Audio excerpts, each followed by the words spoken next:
Hey, good morning, Choice Residential. Hope your day's off to a great start. So today's public service announcement is about not getting mad, right? It's easy to get mad when the other side of a transaction or sometimes your own client isn't behaving in a way that you think is reasonable or rational. But look, guys, the reality is sometimes that's just part of the nature of this game that we play in real estate, right? So I get it. You've got a listing. Your seller has said, you've told the other side that we're selling it as is. Seller's going to make no repairs, give no credit. The other side says, yep, we got it, we understand. But sure enough, after they have their home inspection, what do you get? You get a repair request. And you're like, what are you doing? We already resolved this. I already told you we're not making repairs. And you start getting upset about it.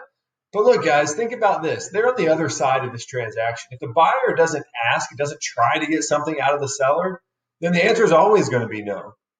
So from a buyer's perspective, what do they have to lose?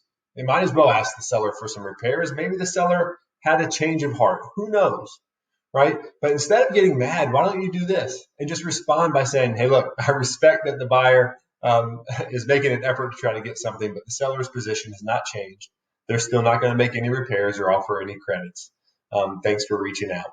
And leave it at that. Don't be upset at them for trying to get something. Just handle it the way you need to handle it, right? And if it's your own client that you think is making a poor decision or isn't responding the way you think they should, keep asking questions, right? A lot of times it's just a misunderstanding. The seller doesn't have, or your client rather, doesn't have all the information or complete understanding of the situation, and that's why they're behaving irrationally. Or maybe it's just heightened emotions, and you've got to back them out of that emotional high point and bring them back to the objective facts of the situation.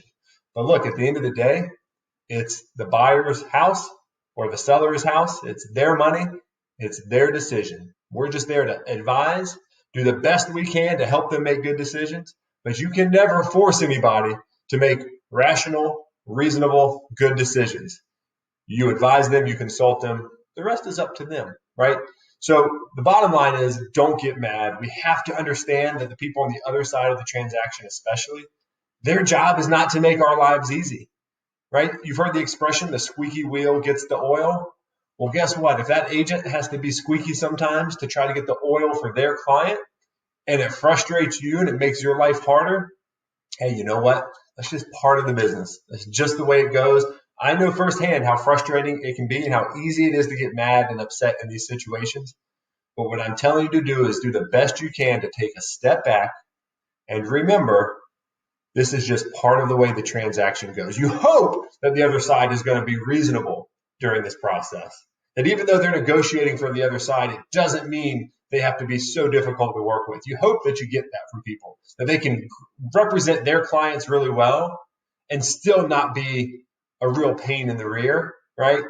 But that's not always the case. So take it in stride. Remember, stand your ground. You're the only one in control of your own emotions. You're the only one in control of whether you're mad or not. It doesn't matter what the other side is doing. You're in control of how you react. So try to remember that. Try to put things in perspective for yourself, for your clients, for everyone else we're working with. And let's go about our day and remove some of the stress from our lives that we can. So hopefully this hits home for some of you, and it's something you can take away and take into your next transactions. If you need anything, I'm always just a phone call away. Until next time, guys, take care.